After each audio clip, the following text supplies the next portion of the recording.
his nightmares, he can see them. In his mind, he can hear them. Locutus. In his soul, he can feel them. I've just received a report from Deep Space 5. Long-range sensors have picked up... Yes, I know. The Borg. Set a course for Earth. Maximum warp. Now, in Earth's darkest hour, he must fight them again. Captain, Earth. Life signs? Population approximately 9 billion. All Borg. How? Time travel. They went back and assimilated Earth. Changed history. I must follow them back. Repair whatever damage they've done. But this time, they must travel to the past April 4th, 2063. to save our future. You're all astronauts on some kind of Star Trek. They invade our space, and we fall back. They assimilate entire worlds, and we fall back. Not again. The line must be drawn here. It looks like the control deck's 26 up to 11. Mr. Data and I are returning to the ship. Don't let them touch you! Captain! Data! We must activate the auto-destruct sequence.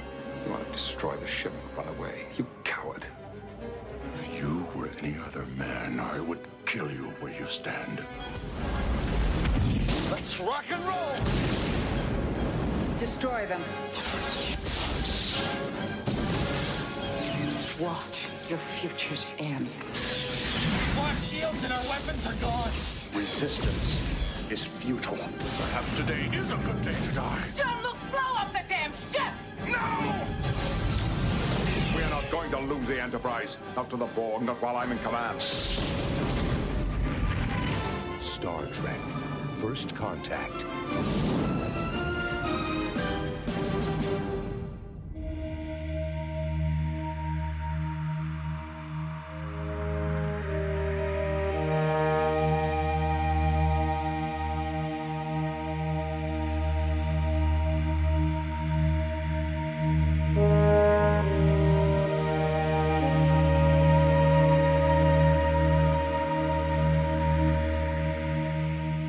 Rewatch Podcast presents the Star Trek film series Rewatch. Join us each week as we head into the final frontier aboard the Starship Enterprise. Send your thoughts to the Rewatch Podcast at gmail.com. Join us at our Facebook page, facebook.com/rewatchpodcast, and follow us on Twitter at rewatchpod.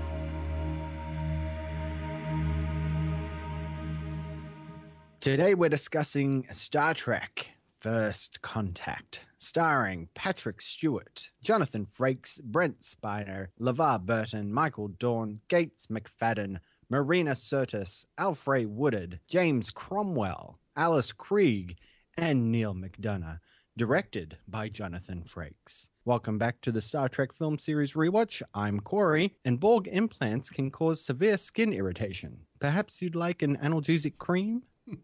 And this is Nathan. And resistance is futile. You will be assimilated. Oh no! How are you this week, Nathan? I'm very well, mate. How are you? I'm fantastic. After watching this movie, I'll tell you what. Not to give too much away. Yeah, spoiler alert, man. Seriously, like don't just say nothing. All right, let's imagine for a moment that our audience has not seen this film, because you know what, they should see it because it's amazing. Anyway, we'll save it for the discussion. What is your history with Star Trek First Contact? Well, the movie came out in 1996. So I was 18 years old. I just finished school. In fact, I thought, looking at it at the moment, I was probably doing my end of year exam, so I probably didn't see it at the movie theater. I remember kind of seeing this film kind of as like most of the others, just in my rediscovery of Trek in my 20s. You know, this film has always kind of been one of my favourite films in the Star Trek series. I've always enjoyed this one, and I was very happy to revisit it. So yeah, that's kind of where I'm at with this film. What about you, mate? You know, I watched it the first time a couple of years ago, and I remember liking it then. But going back to it now, you know, as I've said in previous episodes, now that I've seen TNG in its entirety, I think I have much more respect for it. Like, I can understand a lot more about this film. So we'll get into that as we go along. It's probably, and without kind of giving too much of the game away, it's probably one of my only complaints about this film, and it's not really a big complaint, but it does require quite a bit of TNG viewing, the next gen, like the TV show viewing, to truly understand where this movie's at. I mean, you can totally watch it as a sole film, but there's a little bit of kind of, you have to understand the history of the show to truly get where the characters are at this point in time. Yeah, absolutely agree. So I guess, I'll do as we always do. I'll kick it off with a synopsis. Yep, sounds good. So it's the 24th century, and Jean-Luc Picard is captain of the newly commissioned Enterprise E. When a battle breaks out between the Federation and a Borg cube, he is ordered to not interfere, instead being sent to patrol the neutral zone. However, seeing the Federation is about to lose, Picard ignores his orders and takes command of the defending fleet. With his knowledge of the cube's weaknesses, the Enterprise and remaining Federation forces destroy the cube. A small part of it escapes and plots a course directly for Earth, and when the Enterprise gives chase, it enters a time distortion. They end up in the mid-21st century, and their only chance of stopping the Borg from assimilating Earth is to help Zefram Cochrane make mankind's first warp leap into the stars, the inciting event that leads men to make contact with the Vulcans and bring on a new age of unity. Meanwhile, on board the Enterprise, the Borg has seized control and are attempting to contact the currently existing Borg and draw Earth to their attention. The Borg Collective is manifested in a single Borg queen who captures Data and begins assimilating him by introducing human skin and connecting the receptors to his emotion chip. Picard offers to turn himself over to the Queen without resistance in return for Data's release, but she has decided that Data is already a suitable equal. Data betrays her by not destroying Cochrane's first warp flight, instead flooding the engine room with deadly gas from the ship's core. All the Borg are engulfed, unable to function without their organic parts, and the skin is removed from Data's arm and face. Cochrane makes first contact with the Vulcans, and the Enterprise makes a stealthy return to the future. Nice one, man. Yeah, so, I compacted it a bit, but it is, it's quite a compact story. All I've got to say is Data's damn emotion chip. Seriously, it's a bad idea. It really is. It's a bad idea, Data. Turn it off, okay? Someone needs to tell you, but that's okay. Well, let's get into some trivia about First Contact. So this, again, had a late year release, November 22nd of 96. And the budget has gone up slightly from Generations, from $35 to $45 million. And it actually got a return of $146 million and some change. So pretty damn successful. Keep in mind, in 1996 too, obviously Next Generation had finished its TV run, but Voyager and Deep Space Nine were well. I mean, I don't know if Voyager had finished by that stage. I don't think it had. I think it was still on TV at that time, and I think Deep Space Nine was as well.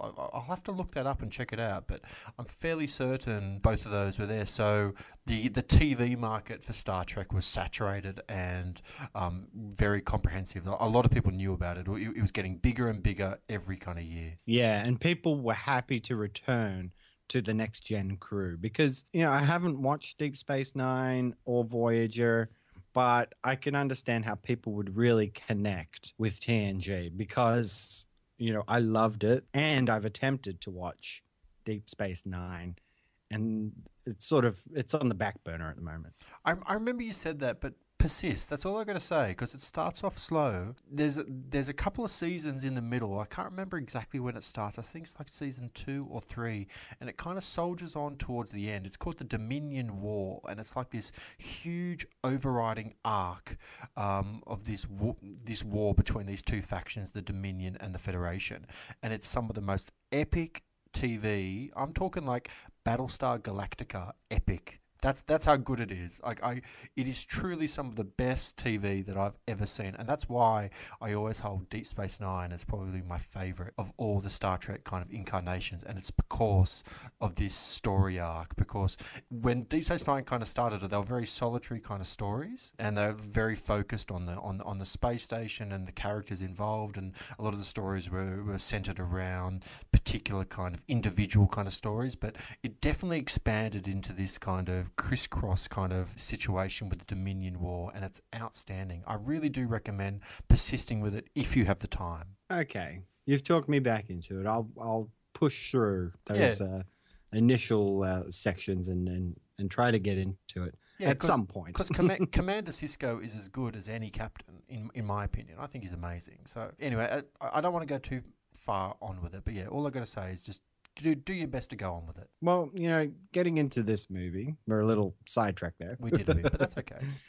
So this film is directed by Jonathan Frakes, who is an interesting choice, but it turns out that the producers really wanted someone who understood Trek. And of course, he'd been with TNG from the beginning, as pretty much all the cast have, with the exception of Beverly Crusher. She kind of disappeared there in the middle. Yeah, she disappeared for a season, didn't she? She was replaced by a different doctor. Yeah.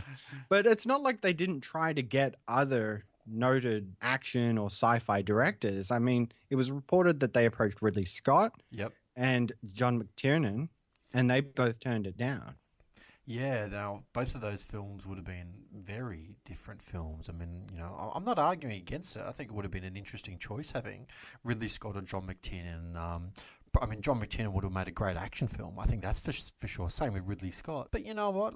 I don't think it's such a bad thing that both of those guys turned it down. Jonathan Frakes does a very capable job, very workmanlike from what I hear. I think there was, in my research for the film, I read something about that he was always kind of known as two takes Frakes. He would just, shoot what he needed to, and as soon as he saw the need, he just went on with it. There was just no mucking around with the way he kind of approached directing. And I suppose that ideal probably comes from his TV background of having to shoot 8 pages a day, where on First Contact they were only shooting 4 pages a day. So probably have a little bit more time up his sleeve to kind of make sure that the right job was done.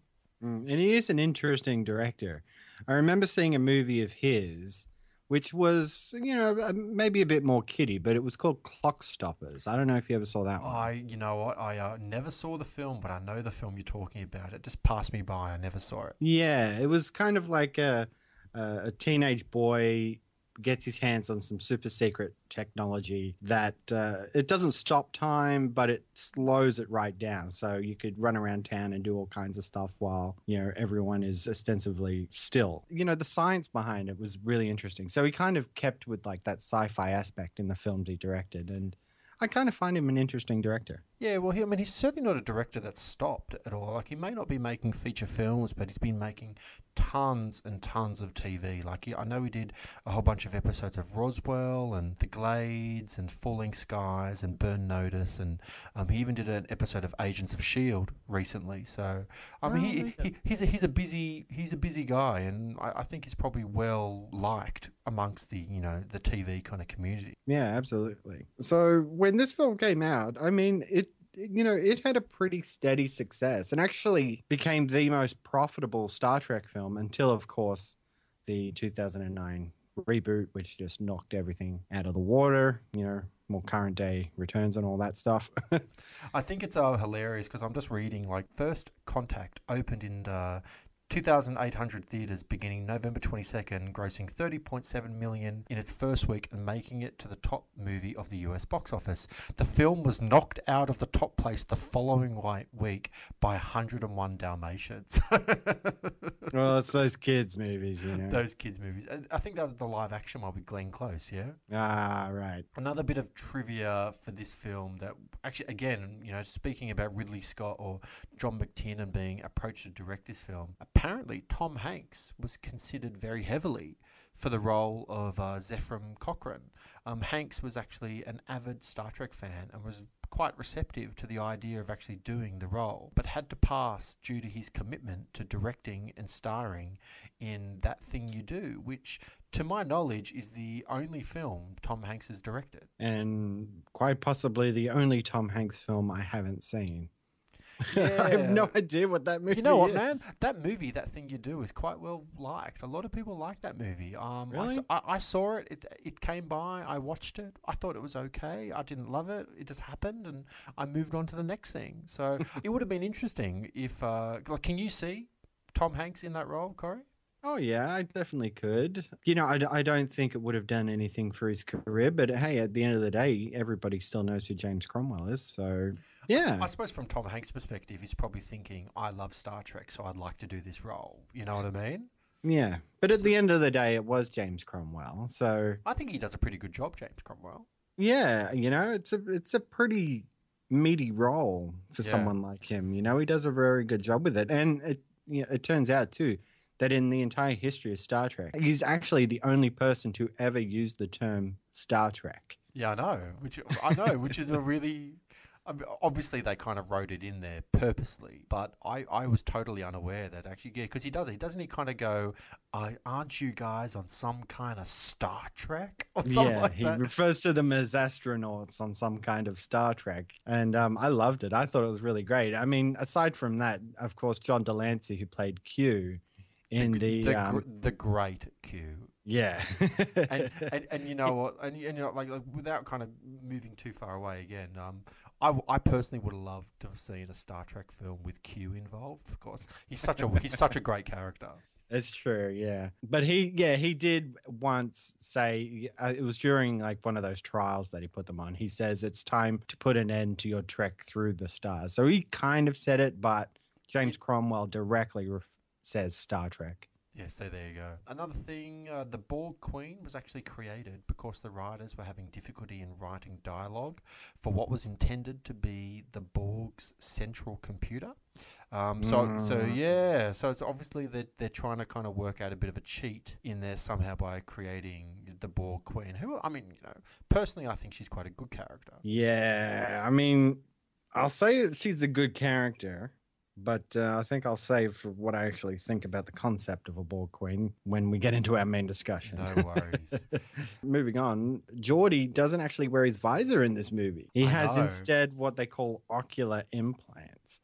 And this was actually at the request of LeVar Burton, who actually, for years, wanted to try and get rid of the visor because he couldn't act with his eyes. People couldn't see his eyes. So they finally granted this request to him in this movie. You know, I don't know. He may have regretted it by the end because from what I understand, having those contacts in your eyes can actually get quite painful. Did you miss the visor? I missed it a bit. I don't know. I thought it was good. It was good progression for his character. You know how we were talking last week about the quality of the actors in Star Trek, and I made a comment about Brent Spiner being very good as Data. Well, I always kind of thought amongst the crew, probably the best actors amongst them all, I thought Geordie LaForge was actually quite good as, LeVar Burton, I should say, was quite good as Geordie LaForge. I thought he was a very good actor, and especially behind the visor, he was able to kind of portray quite a lot of depth to his character. But you know, it is what it is. I mean, the visor went away. It's not that big a deal. I mean, at the end of the day, you can see his eyes now. That's the only difference. Yeah, well, as an actor, you know, I think you really like people to be able to see your eyes, to be able to convey emotion.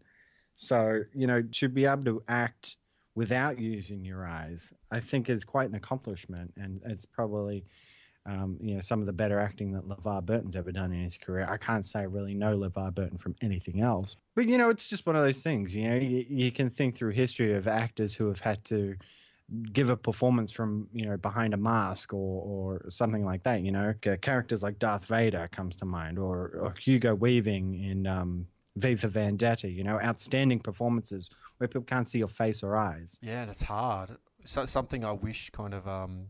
Tom Hardy learned a little bit as Bane in The Dark Knight Rises. I really, his mask didn't work at all for me, but that's okay.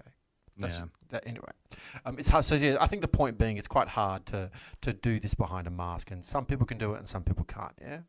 Yeah, and I think he did a good job. It was a nice progression for the character to be able to see his eyes, but still sort of give him that edge that he's always had to see things that people can't. The film was released on November 22nd, 1996, the same day that the great Mark Lenard, who is a Star Trek alum, playing Spock's father in several of the movies and several episodes of Next Gen and a couple of the original series, he passed away on that day. So a bit of a sad day for Star Trek fans. Absolutely. And, it's kind of going back to what I was just saying, but this is kind of on the topic of having those contact lenses in your eyes. But Alice Cree kind of suffered from that. She had to wear silver contacts in her eyes, and she couldn't do it for any more than 4 minutes at a time. Not to mention that she had that tight leather costume on, which was really tight around her and actually caused blisters. So she suffered for this film too. Someone who's noticeably absent from this film is there's no Guinan. Which I found surprising. Whoopi Goldberg was not asked to return, a character with a long-standing history with the Borg, as shown in previous Trek projects. She only learned about the decision through the newspapers. She actually asked, what can I say? I wanted to do it because I didn't think you can do anything about the Borg without my character, but apparently you can, so they don't need me. So it sounds like she's a bit peeved, truthfully, doesn't she? Yeah, it is surprising that they don't have her there, because the whole thing about her being so ageless and things like that was a huge thing. And the reason that there isn't more of her people around is because the Borg destroyed her planet.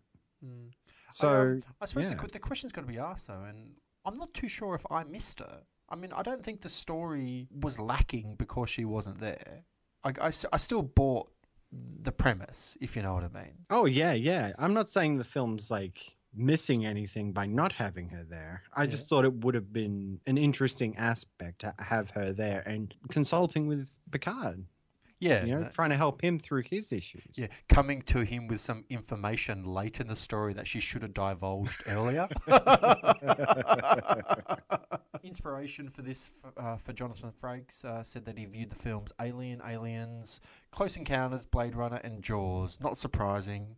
All science fiction and genre classics. So it's not surprising that he kind of went through those films to try and find the tone and the viewing style of this film. It's hard to say that this movie is better than any of those movies. I mean, they're all classics. Truthfully, mate, I wouldn't even compare them. This is a Star Trek film. It's not an Aliens film. It's totally different. I love this film for being a Star Trek film, and for that reason alone, I will defend it. So yeah, again, I wouldn't even compare it to Close Encounters of the Third Kind, which, in my opinion, and some people would disagree with me, is a tad boring. But that's just me. Well, I wouldn't know. I've never seen Close Encounters. Really? That's my dirty little secret. In fact, on another podcast that I host, Triplecast, we are about to do an episode on Close Encounters of the Third Kind. So I kind of have a reason to watch it now. Nice. And I will be watching that soon. I'll be interested to hear what you think, because as I said, it is clearly a great film, and it is great, but it's long. And it drags. Good to know. Anyway. Something else I might have to push through then. Yeah, no, that's all right. You do what you got to do. James Cromwell, this is not his first appearance in Star Trek. He's actually appeared in 2 episodes before. He was in two episodes of Next Gen, one in 1987 and one in 1990. So playing 2 completely separate characters. So I actually kind of vaguely remember him when I went through Next Gen not that long ago. So, yeah, interesting. So he actually, in the history of Star Trek, has played 3 different characters. Yeah, and keep in mind too, this is not the first appearance of Zefram Cochrane either in Star Trek. He appeared in an episode, which I don't have the information in front of me at the moment, but he is definitely in the original series, played by a completely different actor. And the only reason that actor did not reprise the role was because he died in 1993 of lung disease or something like that. So yeah, I actually didn't realise that. So I should dig that episode episode of original series out and see if it holds up. I guess lastly here, since I haven't watched Beyond TNG, this was news to me, but, even though there was another sequel starring the TNG crew, which will be the next film that we discuss, Insurrection, apparently a more direct sequel to this story was made for TV with the Star Trek Enterprise series, an episode called Regeneration in 2003. Yeah, exactly. So I actually didn't realize that, and I'm going through Enterprise at the moment.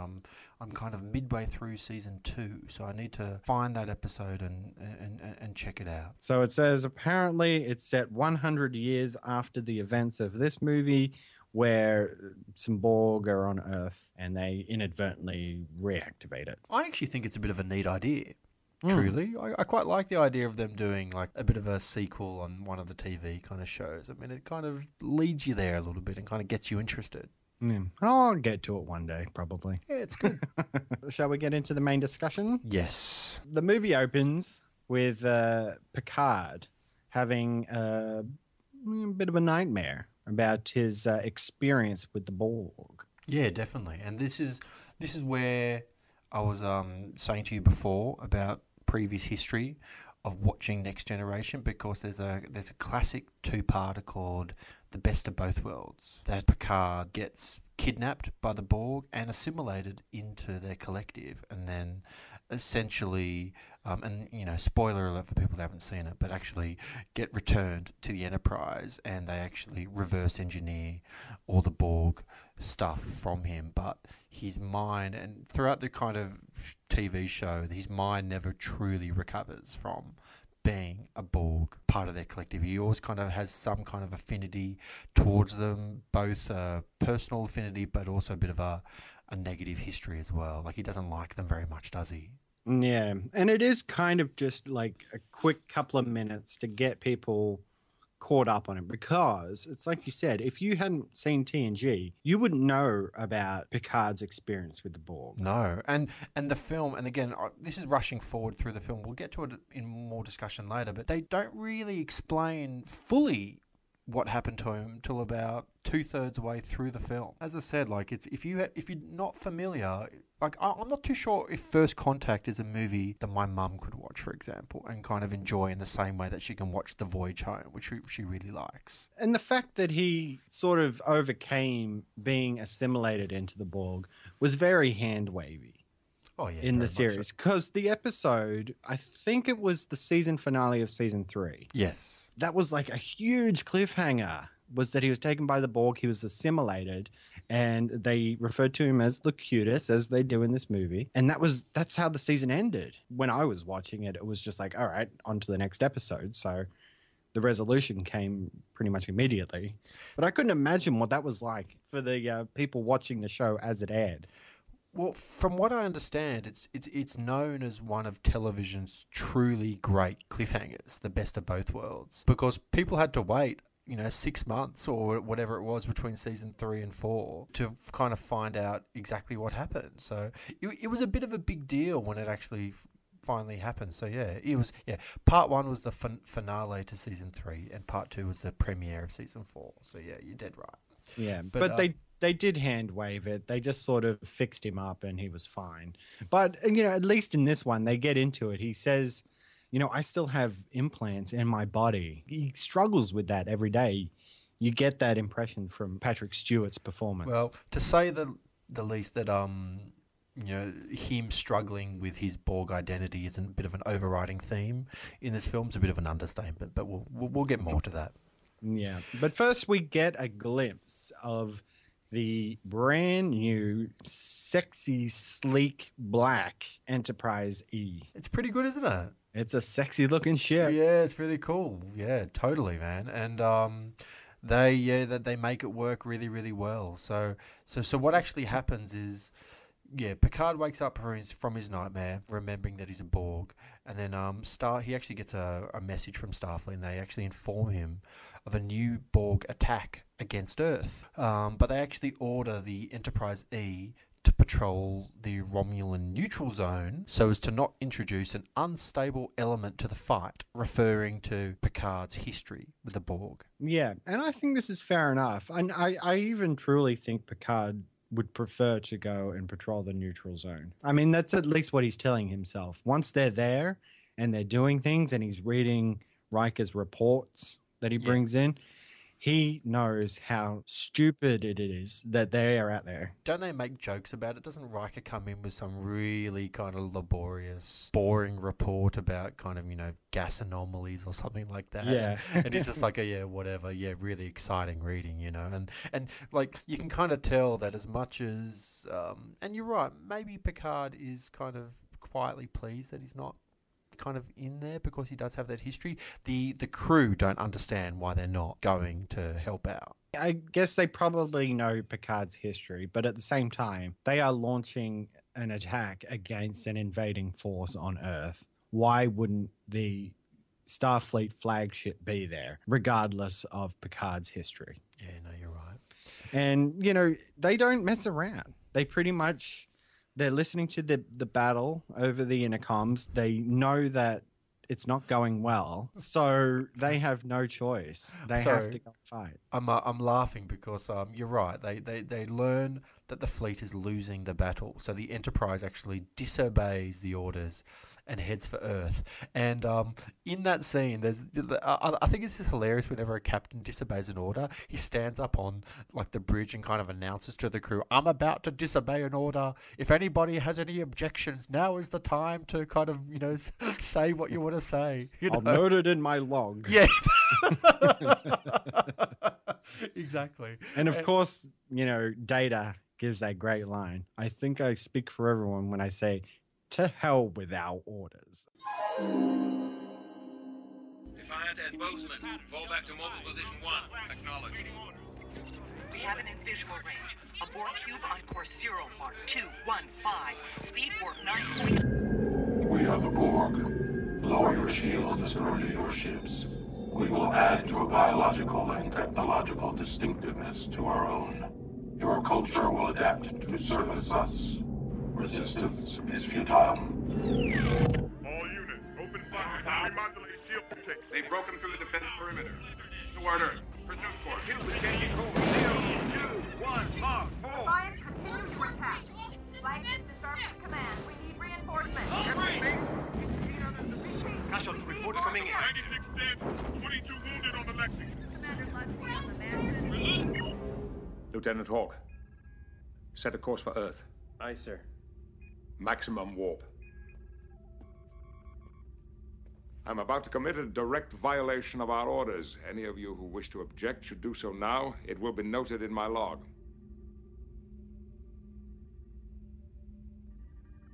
Captain, I believe I speak for everyone here, sir, when I say, to hell with our orders. Red alert! All hands to battle stations. Engage. They head towards the Earth, where the Borg is kind of attacking, and it's this great kind of battle sequence. And without kind of going too deep into it, but this is probably one of the first Star Trek films to really make use of really modern, genuine kind of VFX. Like, all the battle sequences and all the ships and all the exteriors and all the VFX look pretty good in this one, don't they? I definitely agree. And they got an awesome cinematographer. When they're in the battle, they're using like Dutch tilts on a pan swinging around the bridge, just sort of tilted off to the left or right, and they pan around, really quick movement and everything. It really sort of ingrains like tension of the battle. Yeah, it was you're not wrong, man. It was the same. I'm just looking at it at the DAP now. It was a guy named Matthew F.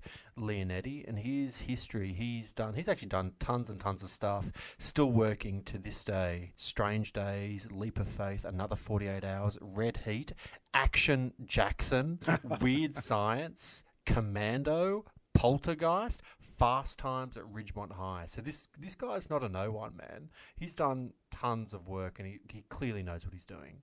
Oh, yeah. I think this is the best cinematography we've seen in a Star Trek movie yet. So the crew disobeys the orders and heads for Earth into this huge kind of battle, and they can kind of see this Borg cube is standing opposed to a group of Starfleet vessels. The Enterprise actually arrives just in the nick of time to save the crew of the Deep Space Nine ship, the USS Defiant. Did you realise the Defiant was from Deep Space Nine, Cory? No. Well, like I said, I've only watched a few episodes into season 1, so I wasn't too familiar with it, but I figured it was a way of getting Worf onto the ship because Worf was on Deep Space Nine at this time. It does feel a bit flimsy how they get Worf onto the ship, don't you think? Just a bit. Yeah. And of course it does lead to a great moment where, they're just like, oh, there's somebody here who wants to see you, Captain.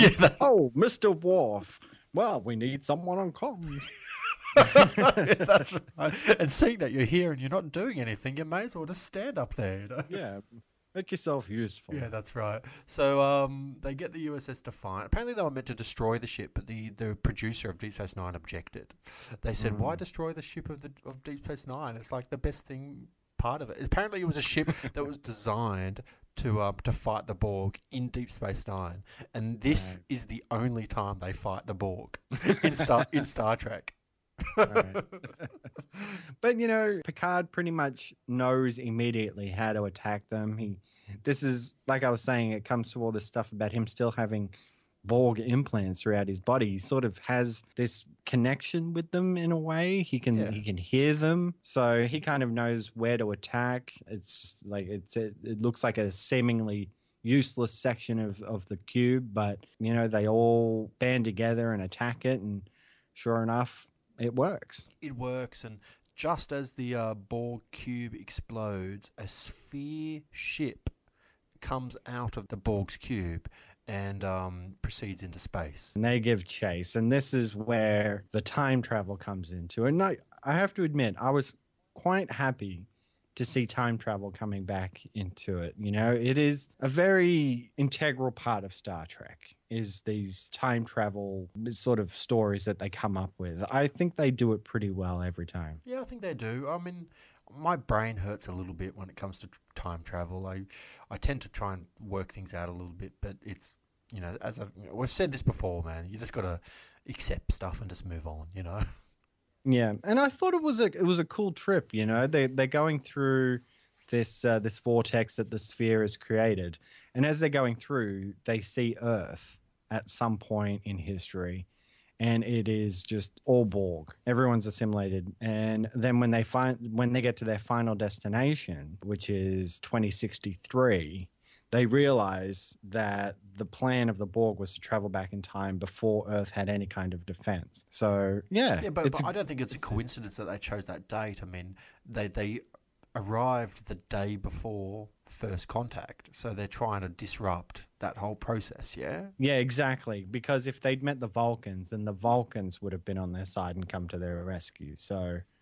Exactly. So they time warp back into 2063, the day before first contact, which, we should explain. First contact is the first encounter with an alien life after Zefram Cochrane's historic warp flight. The Borg sphere actually fires on the planet, and realizing that the Borg are trying to prevent first contact, the Enterprise crew actually destroys the sphere and sends an away team to the Montana Missile Complex, where Zefram Cochrane is building his very famous ship, the Phoenix. This was something I thought of after I watched the movie, because I said at the beginning of the episode, I really enjoy the story here. I really do. But after the movie, I was thinking, what if the Phoenix never actually worked? Because, Zefram Cochrane kind of goes in this whole thing about how pretty much he was just doing this so he could make some money, go and retire on some island somewhere and live out his life, and he's a bit of a drunkard. When the Borg show up and they destroy the site and pretty much disable the Phoenix, the crew of the Enterprise help him to fix it, to make his warp leap. Yeah, that's right. His warp flight, right? Yeah. So what if that's the way it always was? Like, what if the Phoenix never worked and it was them coming and helping him get it online that created the first warp flight. So it's like, causal loop. But it's also violating the Prime Directive too a little bit, isn't it? Yeah. So it took them coming back to get the warp flight to work. To make something momentous happen in someone's history, didn't it? Exactly. So it is that causal loop kind of thing. So it's, yeah. At the same time, it very well could have worked without interference, but who knows? At the end of the day, I don't think they're going to explain it. So no.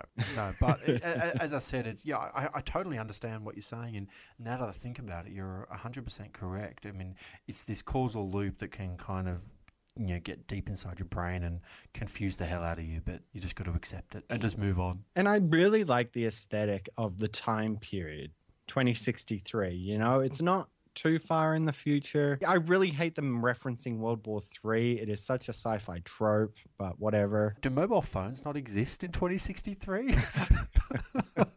I know. Mobile phones existed in 1996, so I don't know what they do. And like he's listening to music on these these little kind of disc thing that's like this green stuff all over it, and he kind of puts it in there, and it's really this really weird way of listening to music. It just looks like a lot of effort.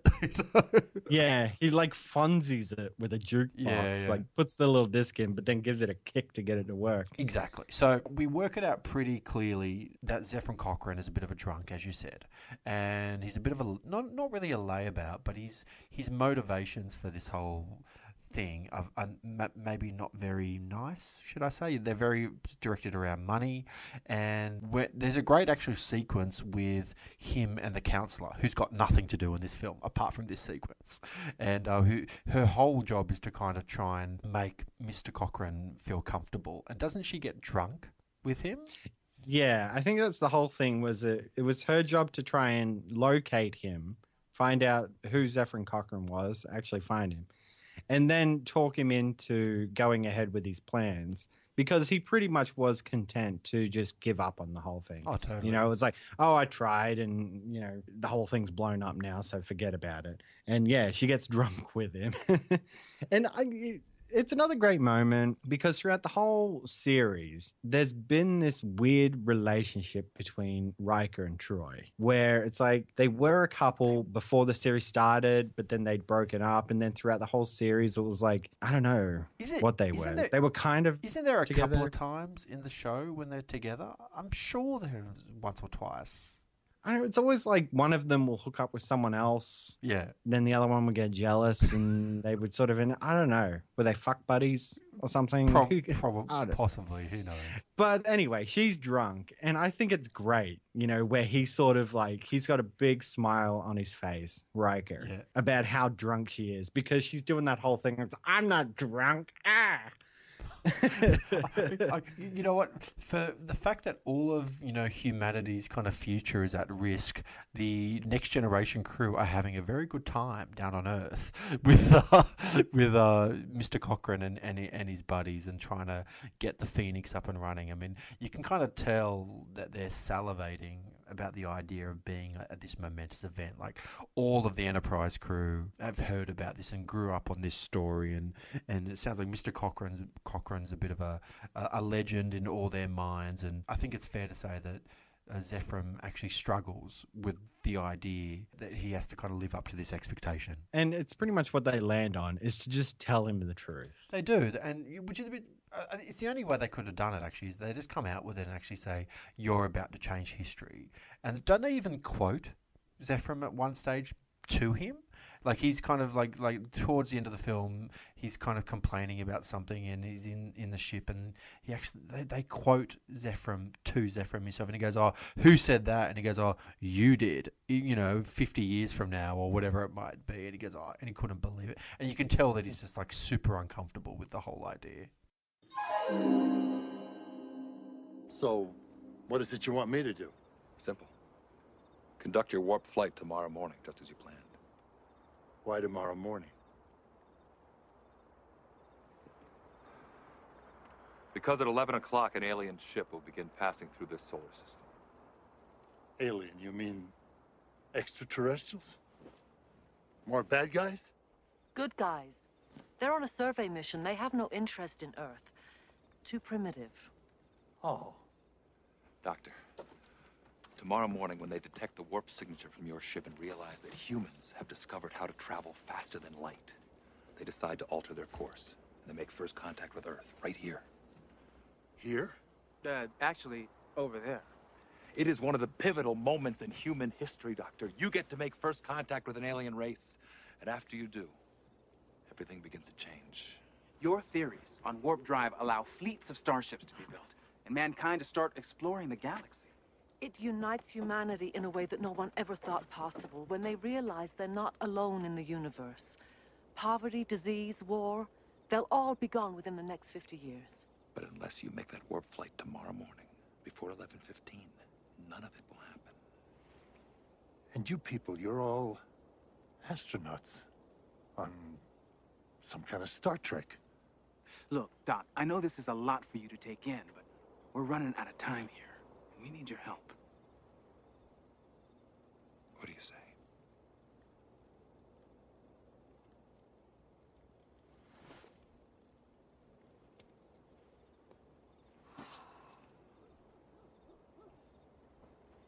Why not? But I still think it's great stuff. Yeah, it is. You know, they're getting his telescope to find the Enterprise and say, you know, have a look. Look, there it is. It's right there. This is no trick. That's your telescope. It's up there. That's right.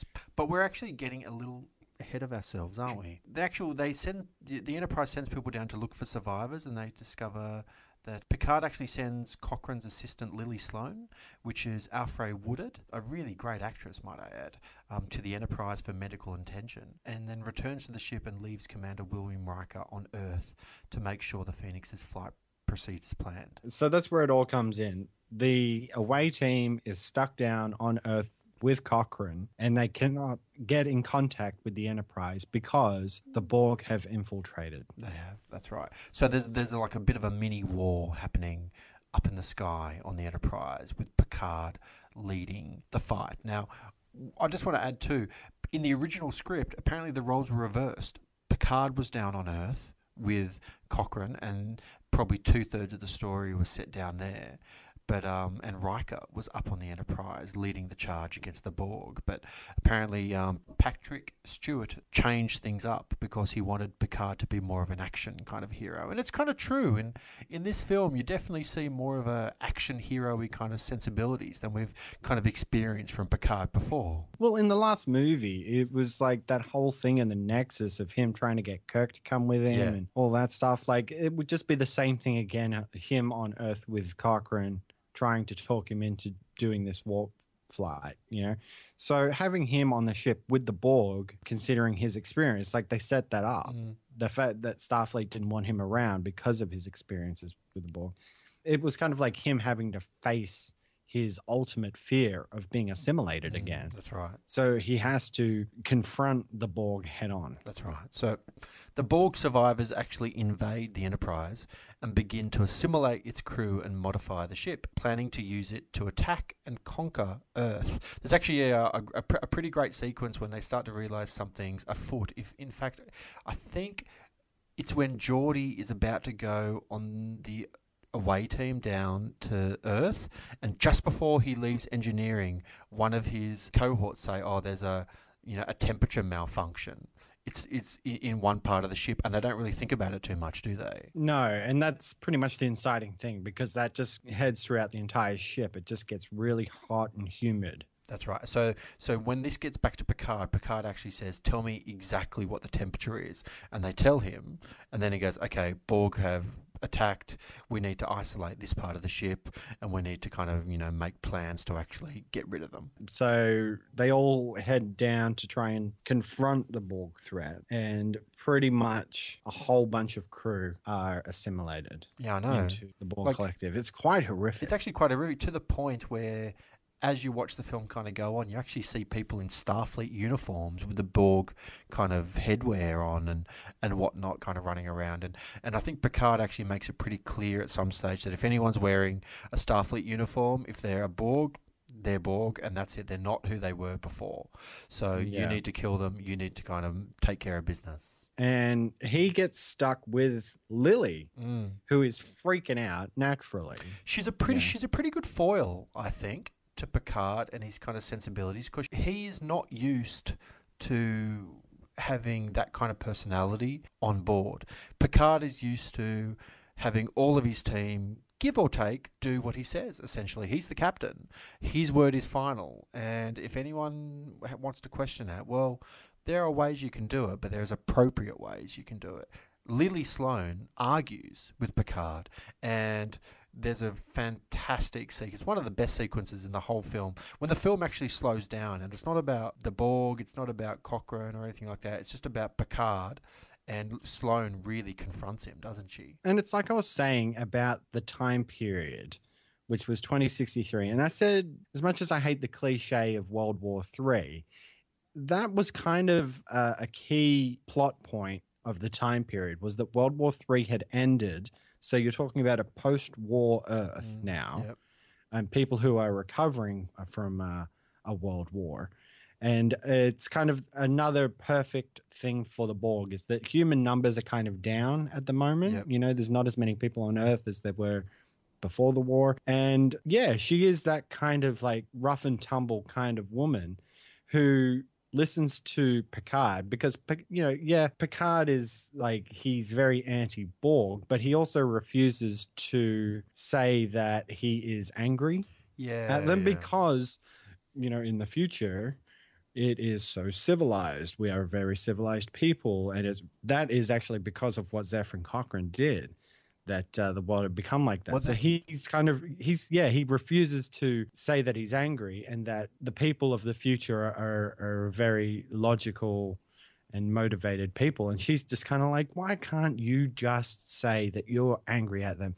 You killed Starfleet officers without even trying to help them. Like, you're not the first man in history to get joy out of killing. So how about you just shut up with your woe is me and just get on with it. Really puts him in his place, doesn't she? And it's an excellent scene. Apparently it took 2 days for them to shoot that scene on set, and Jonathan Frakes actually recounts it was some of his most enjoyable time on the actual shoot. But to see these two wonderful actors go at each other and actually give it their all from an acting perspective, because it's not, as I said, they're pure character moments, and you actually keep getting to the nitty gritty of their motivations, in particular Picard's, but also Sloane's as well. And when they attack each other, and especially when he kind of yells at her, and you know, the line must be drawn here, and all that kind of stuff, and picks up the gun and smashes the glass, and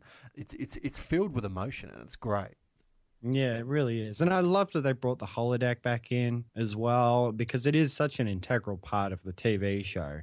And it's like I said, having watched the whole series now, you kind of get those little things because he loads up a Dix program. Yes. Where he's the famous detective Dix. I was just trying to think of that character when you were talking about the holodeck and Picard and whatnot, and I couldn't remember it. Yeah, you're right. He's the private Dick, isn't he? Yeah, and it cracks me up because, you know, they've got like these cliched mobsters where he's got like a metal nose or something like that. So they're all standing up and they're just like, who the hell are these guys? And then Picard just busts out the Tommy gun and starts shooting everyone. And of course he drops the line too. He said, oh, well, I shut down the safety protocols. So holographic bullets become quite deadly bullets. And, you know, another carryover from the show from when that happened. I think it was Moriarty actually from a Sherlock Holmes. Yeah, doesn't Data simulation get involved in that somehow? Yeah, there's an episode. And he sort of became like a real person who could think because all the safety protocols were shut down. So, you know, it was kind of cool just sort of tying in just that one little aspect for just the smallest portion of the episode. They didn't overdo it. They didn't make it an integral part of the plot, but it was. Yeah, it was a good carryover from the show. So this is we actually passed over this. This is actually important. Picard and a team actually attempt to reach engineering to disable the Borg with corrosive coolant used in the warp core. but the android Data is actually captured and meets the queen of the Borg collective, who gains his trust by giving him human skin, giving him like a human sensation, which he's not really prepared for. Like we were saying in the trivia, they wrote the character of the Borg Queen to sort of get around problems they had in the writing. And I think it just makes a big glaring problem because they call it out that the Borg is a collective. They're not an individual. Yeah. So when they try to hand wave this Borg Queen thing, I still think it doesn't work. Don't get me wrong, she's a great character. But yeah, just her being an individual as part of the Borg collective just isn't right. I do agree. You're right. Now that I kind of think about it, it doesn't really work too well with the Borg's ideological kind of point of view. They're like a collective. There's no individuals there. So to give this what appears to be a woman like an individual kind of sensibility doesn't really sit all that well with the way the Borg are portrayed, and perhaps would have been a little bit more menacing without that, because it implies that she's controlling all of them. Exactly. Which isn't really what the Borg is known to be from what we understand or has kind of been told to us. I mean, the Borg have been in several episodes of Voyager and DS9 and Next Generation. We've got to know a fair bit about them. So to currently kind of suggest all of a sudden that there's a queen that essentially manipulates the Borg is a bit far-fetched, isn't it? I think they do a really good job with the special effects on her, like when they introduce her and she comes in and she's just like half a torso. Yeah. With the metal spine hanging out and the cables sort of bring her in and then put her into the body. I thought that looked really fantastic. That like really holds up. Yeah, it looked really good, didn't it? And, it's a great looking character too, with all the wires coming out the back of the head and all that stuff aside about, the implausibility of the Borg Queen. She's a pretty good character. Oh yeah, definitely. And she's a good foil. Kind of gives Data something to do. Who doesn't, apart from getting captured by the Borg Queen, doesn't really do all that much. Just gets captured and gets teased with human hair and various things. But that's okay. Picard, Worf, and the ship's navigator, Lieutenant Hawk, who we've met. This is the first time we've met that character. Stop the Borg from calling reinforcements with a deflector dish, but Hawk is actually assimilated. Now, that's actually a pretty good sequence, actually, when they actually go outside of the ship in their little spacesuits and they try to kind of, do something to the deflector dish or whatever it might be, and Hawk does get assimilated, and there's a bit of a battle out there, isn't there? And you're right, it does look pretty good. There's a couple of points where they put their guns down and I was like, wait a minute, wouldn't the guns just float away? You're right. I never thought of that, but you're right. Whatever. And I always thought, when it comes to fighting the Borg, they always get a couple of shots off and then they adapt. And I just thought, why wouldn't they have developed a pulse weapon that sort of just changes all the time, randomizes? I was thinking about that as well. Why wouldn't you have some kind of frequency shifter that just shifted relentlessly, and so they couldn't adapt so quickly? But especially the fact that it's 200 years in the future, somebody would have thought of that. But whatever, it's a good sequence. And as the Borg continue to assimilate, Worf actually suggests destroying the ship, but Picard angrily calls him a coward and vows to continue the fight. Now, let me just say right now, you don't call Worf a coward, do you? No, you do not. That is a no-no. You absolutely don't call a Klingon a coward. And Picard almost pays the price. He does, yes. And it's pretty much like Lily says that he needs to find his whale. Ahab needs his whale. So it's pretty much a Moby Dick reference.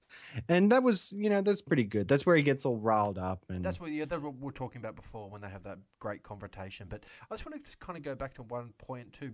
Just before, when Picard issues his orders to Worf and he has that confrontation with them, and Picard storms into his ready room, and Sloane kind of looks around at Beverly Crusher and whoever else is kind of on board. And Beverly Crusher actually tells Sloane that it's the captain, it's his final word, you can't argue with him, essentially. And she's the only one that goes in there to go, no, that's a load of shit, I'm going to question that. you know? Yeah. Everyone just accepts it, which I just kind of think, you're right, talking about the sensibilities between 2063 and 2263 or whenever Next Gen are from, it's very different ideals, isn't it? Yeah, it really is. So it's a good juxtaposition of characters, I think. After Sloane confronts the captain, they have that great Moby Dick, Captain Ahab will have his whale kind of sequence. Picard actually agrees to destroying the ship, and they activate the ship's self-destruct mechanism, orders the crew to abandon ship, and then very contritely apologizes to Mr. Worf. And it's a pretty good scene too. I didn't mind that, you know. Yeah, no, I like They sort of just bury that hatchet that reared its ugly head for a minute and then got on with it. You know, I don't really mean to kind of go on and on about it, but it's such a good sequence, isn't it? Because there's stakes, isn't there? There's genuine A-grade stakes from a story perspective for that whole sequence. The argument with Worf, the blowing up the Enterprise, it's a big deal. Stewart's kind of history with the Borg, Sloane being out of place and actually confronting Captain, and then Picard actually coming out and contritely kind of realizing that he was actually wrong and made a mistake, and his emotions were getting in the way, and he decides to destroy the Enterprise E. And then he pretty much decides that he will go down with the ship. Yes. Because he's going to go off and try to save Data. So if he can't save Data, then yeah, he's going to go down with the ship. If he can save him and get away, then that would be a plus. But I think he's pretty much, this is the point where he is just going to confront the Borg head on. And it's again, you know, I just think it is an awesome sequence. This whole thing about Data and the skin being linked to his emotion chip and sort of giving in these, he's reached the point that he wanted to get to of being human, you know. That's been his whole thing the whole time, was being able to reach that human experience. Think in such three-dimensional terms. How small you've become. Data understands me. Don't you, Data?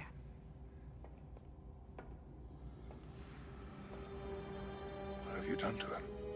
Given him what he always wanted, flesh and blood. Let him go. He's not the one you want. Are you offering yourself to us? Offering myself. That's it. I remember now. It wasn't enough that you assimilate me. I had to give myself freely to the Borg. To you. You flatter yourself. I've overseen the assimilation of countless millions. You were no different. You're lying. You wanted more than just another Borg drone. You wanted a human being with a mind of his own who could bridge the gulf between humanity and the Borg. You wanted a counterpart. But I resisted. I fought you. You can't begin to imagine the life you denied yourself.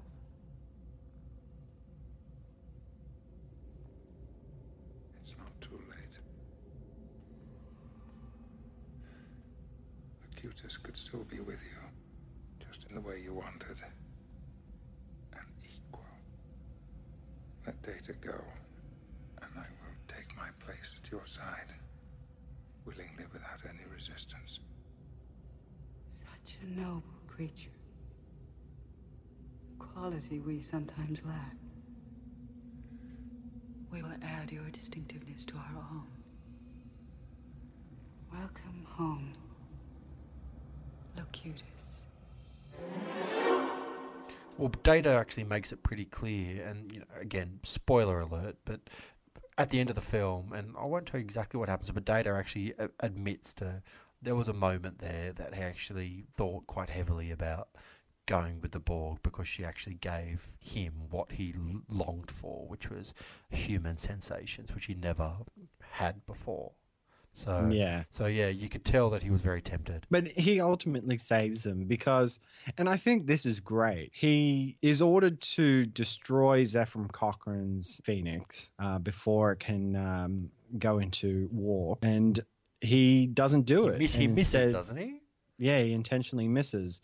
And, but there's a moment there, isn't there, where you kind of, as a viewer, you're watching it just kind of going, Data, are you are you on my side or are you on her side? And you don't really know, do you? And I think it's great because you think, like, when you think of Borg, you think, well, you got to kill the machine part of it. Instead, he floods the whole room with this gas, and it takes out the organic side, and the Borg can't live without the organic side as much as they can't live without the mechanical side. So I thought that was a great way to sort of, pretty much fix the problem. Yeah, I do think it's interesting too that she actually presented the hair and the human sensations modification as a gift to the android, hoping to obtain his encryption codes to the Enterprise computer. So that's the whole reason why she was trying to like entice him so much, because he had all this information in his head that she desperately needed. So we get the whole thing about how pretty much that was the plan back when they tried to assimilate Picard, was for him to sort of be an equal to the Borg Queen. So I guess the Borg King. And I guess that was the genesis of the name Locutus. They actually named him Locutus. And so he thinks that like he's all that and she's just going to take him. But no, she's with Data. And I think it was a great resolution. Keep in mind, and we didn't really talk about this, back on Earth, Cochrane and Riker had actually, and LaForge, I should say, they all managed to get their, the Phoenix back up in the sky and to do the warp drive. And it's actually a pretty good sequence, actually, when they're in the ship. And doesn't he have, like, music kind of going? And he gets really excited, and they do the first warp drive kind of flight. And it's like this big kind of moment for, humanity and whatnot. So, yeah. Oh, yeah. And the use of the song The Magic Carpet Ride by Steppenwolf. Totally. Yeah, a great little touch. I loved it. Yeah, nice. So all's well that ends well. So all's well that ends well, that's right. They make the warp flight, and on schedule, the Vulcans are in the galaxy, and they pick up a warp signature, so they suddenly realise that humanity has the capability for, interstellar flight, and they land right on the spot where Zefram Cochrane is, and they do the Vulcan sign, and then Zefram Cochrane holds out his hand to shake their hands, doesn't he? Yeah. And then they have a nice little dinner party in the bar. A party in the bar, and that's kind of that. Kick the jukebox and let's have a dance. So having repaired history as the next generation know it, the Enterprise crew then returns to the 24th century. Roll credits. We're done. Until next time. So so it was a bit of a thorough kind of going through on the story there, but it's a good one, man. I like this film. Yeah, so recommend, not recommend? A high recommend. I always struggle with the idea of skipping films. Like if you're going to watch, I've said this before, if you're going to watch Star Trek, you're going to watch it from the start. Like you have to start at the motion picture and just make your way through. But if for whatever reason you don't have the time to do that, you'd probably put First Contact probably in the top 3 Star Trek films, wouldn't you? Oh, yeah. Yeah. If not the best. Yeah. And, I think the best one that we'd seen so far was probably Wrath of Khan. Mm-hmm. But this is, I think I might like this one even more than Wrath of Khan. I think this might be the best one we've watched so far. I think Wrath of Khan probably has the best character portrayal, which is Khan himself. Ricardo Montalban is the famous Khan, and he does such a stellar job in that film. But from a narrative and just a story perspective, I think First Contact's probably a touch more enjoyable. I'm going to go with probably Warp 8.5. You know what? We're gonna agree on this one. I'm thinking Warp 8.5 as well. Nice. I think we've got some feedback in our civilian log, don't we? We do indeed. Our friend of the show, Dewey Lindley, she has sent us some more feedback, so we love that. This is actually pretty interesting. I enjoyed reading her thoughts on this. Yeah, so she sent this through on the Facebook page. She says, another great episode. I think you guys may have actually convinced me to check out this movie. Cory, it was your best impression yet. Still don't know about that, but whatever. And then she says, I think maybe Nathan should take on the duties for TNG. Wow. I don't know. I kind of like doing it, though. It's kind of like a you thing, isn't it? Put it this way. I don't mind maybe doing one, but I reckon it should be a you thing. And then she goes on to say, I agree with you on so many points about this film. I've only seen this movie on TV once, and I remember cringing in so many scenes, like the Duras sisters. The Nexus scene with Kirk and his version of the Nexus, and she says this is really lame. And worst of all, Picard's family's death. Yeah, which she clearly didn't like. Why in the world did they have to be burned in a fire? Absolutely. So she's agreeing with us there, other than for cheap emotional value. Mm-hmm. And to showcase Patrick Stewart's acting. Yeah, I mean, that's the best thing about it, was that he did some great acting in that scene. There didn't seem to be a good reason for this, she said. Yeah. So she says, I loved the TV episode in which they appeared with Captain Picard.